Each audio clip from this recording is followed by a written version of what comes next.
Alrighty, now on to the main event. Now, I want to mention you guys first is, this is really strange for me. You know, I'm used to standing up in front of a classroom where I can see everybody and I can see your faces, and as I sit here and talk, it's sort of like talking to myself. In fact, I locked the front door because if anybody were to walk in and just see me talking down here, they'd think I was probably nuts. So it's going to take a little bit of getting used to. Also, is just having me kind of sit here and talk to myself and talk to my screen. But anyway, I want to make sure everybody can hear me okay. Hopefully everybody will be able to hear me okay.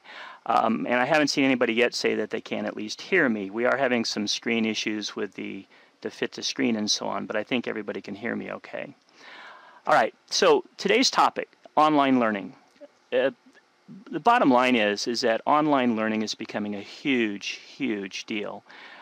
Wayne Casper last week sent me an article from the New York Times that was talking about the number of people in 50 or plus, 50 years and above, who are now getting into places like Facebook and YouTube and a lot of these social interactive sites. And the fact is, a lot of these sites also are places that you can learn, and it's part of this whole online learning spectrum.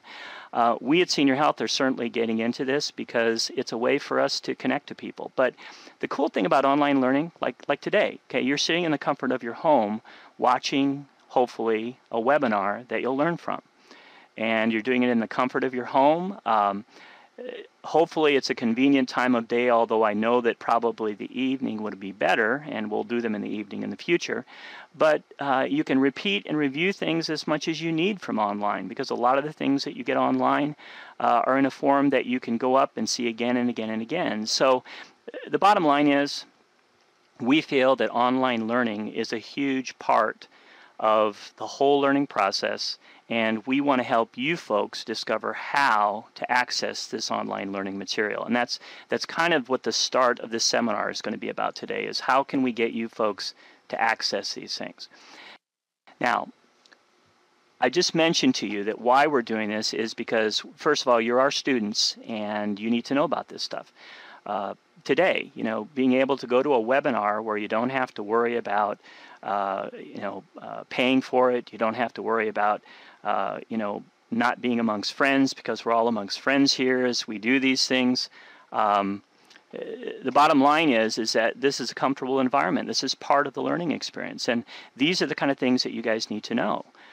You need to be able to go to webinars, and there's tons of different learning webinars about all kinds of different topics, but there's lots of other things you need to learn about online learning, and that's what we are here for today. And the second thing, and this is selfish on our part, is that we want to broaden our reach with more online materials. I mean, you folks in Omaha and Lincoln are awesome, and we see a lot of you in our classes, but the fact is that I had 98 people sign up for the webinar today. And some of you folks who signed up today, I haven't seen for a long time. I realize it's harder for you to get down to the classroom. I realize that it's maybe the time of day, maybe you're working. I mean, there's all kinds of barriers. But online, we take a lot of those barriers off. And so one reason we're really pushing online is to get our materials out to people. And of course, this will go hopefully far outside the Lincoln and Omaha area in the future. So that's why we're doing all this stuff here. And that's why we're really talking about online learning today.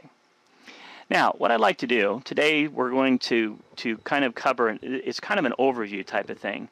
And what we're going to do is we're going to cover these 4 specific online learning methods. We're going to talk about webinars, which of course you're doing. We're going to talk about ebooks, blogs, and online video. In the future, we'll talk about some of the other methods, such as podcasts, Facebook, Twitter. There's all kinds of different learning things you can use. But we're going to focus on these 4 today. Now, I also want to mention to you that this is an overview today. We're not going to make you experts today on doing this, although you guys are getting some experience with webinars, aren't you? But what we are going to do is we are going to talk about these things, and then in the near future, I will create probably video blogs on all of these and be a lot more detailed about how to do them. But we'll cover some good information though today as well. Now, let's start with webinars. You're attending one right now. Not a whole lot to say, but here's the deal. Webinars allow people like me, instructors, companies, to present material without a physical classroom. You know, in other words, we can give you information by just having you log into a website and sit and listen and watch us on the screen. And, you know, it's really a convenient thing for a lot of people to attend. About 3 nights ago, I attended a webinar from Australia. There's a fellow down there who is an expert at some of the things that I'm trying to do on the internet.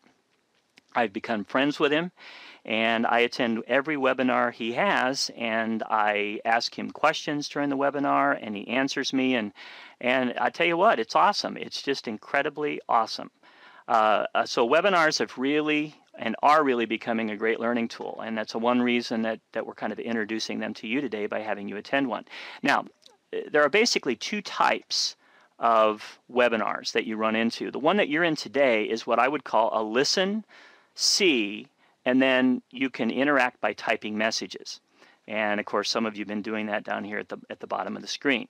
Okay, this is probably the easiest one to attend because all you have to have is a set of speakers and a connection to the internet to attend it, and that's what most of you have. And I see we've got, let's see, we have 75 people online right now. That's awesome.